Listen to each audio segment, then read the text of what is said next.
Can you tell us, Dr. Mitchell, exactly what the locals of Roswell told you, if you could remember specifics? On the mic. Yeah. Okay. The essence was that the Roswell event was an alien craft, that it was not of this planet. That's the essence. What they really told me was their particular, each one had some particular part of it, like a sheriff's deputy was controlling traffic but heard from what the other people what was going on. The family of the undertaker told about the small coffins that were created for the alien bodies. And my Air Force family friend said yes, he had heard the same thing from Major Brazel. Each one of them just told what their portion of the activity was all about. So putting it all together, the sum total was, yes, it was an alien spacecraft. After I came back from space and was lecturing around and visiting back home, some of them came to me and pulled me aside and told me their story, that they had been shut up after the Roswell incident, and they were now older. They didn't want to take their story to the grave, and they wanted it out. And they figured I was trustworthy since I was a local boy and been to the moon. It would be okay if I took their story.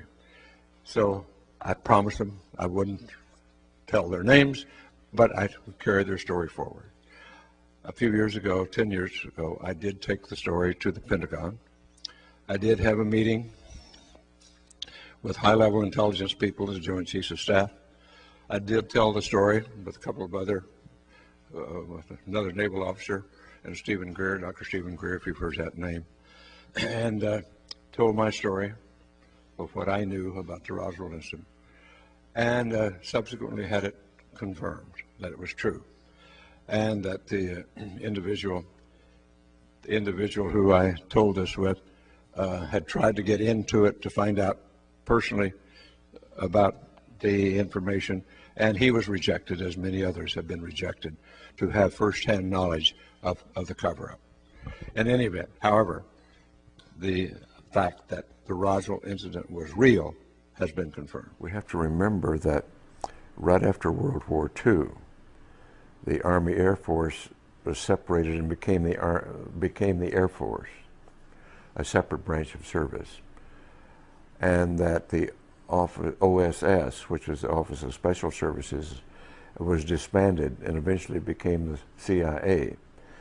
So that here was a major military organization and a major intelligence organization totally in disarray, new founded, didn't know what they were doing after World War II and not really reorganized yet. And as a result of that, the President Truman at that time convened a very high-level committee to examine this alien or UFO phenomenon. They did come to the conclusion that it was alien, and the military rightly came to the conclusion, if they're hostile, there's nothing we can do about it. Therefore, their choice was to deny it and to hush it up and create the National Security Act of 1947, which validated that deception and covered it up and allowed the group to go underground, as it were.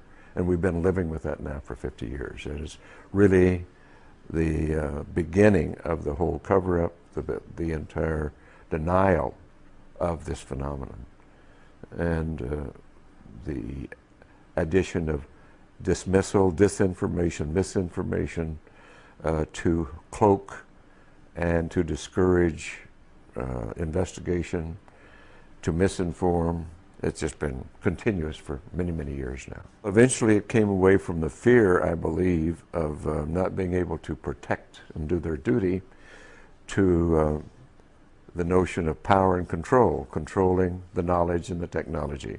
And the group involved with that is still doing it. We have created our reality here, and we have created it right now rather badly, for it's not a sustainable reality. We have created, with our science and technology, instead of using it for the greater good, it's been captured by interest, greed, self-service, which is rife, And instead of using it, all of our technology and our brilliance and genius for greater good, we use it for self-service.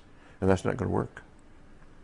It's important that we look at our civilization, our place in history, use our tools of science for greater understanding, to promote the greater good, and that's what it's all about.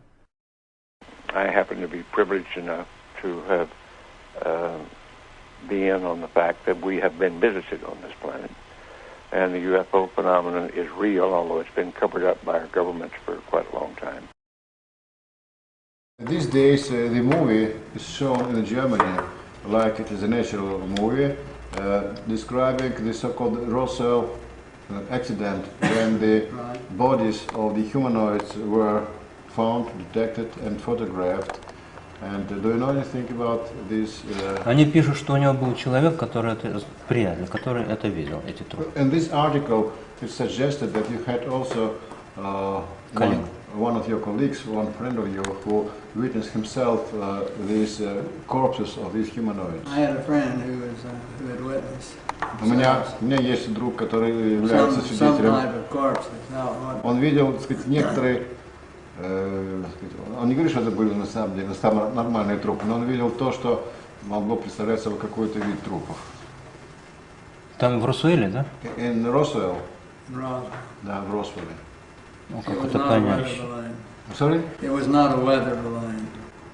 Но это точно, что не был этот самый аэростат, метеорологический спутник.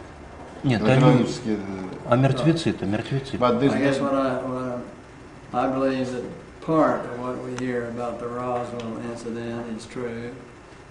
Я думаю, что часть Росвеллского инцидента на самом деле правильно, справедлива, часть его. But I think a lot of the stories that we hear about it perhaps have been made up. Но я думаю, что, сказать, многое вокруг этого Росвеллского инцидента придумано, сказать, наворочено, не соответствует действительности.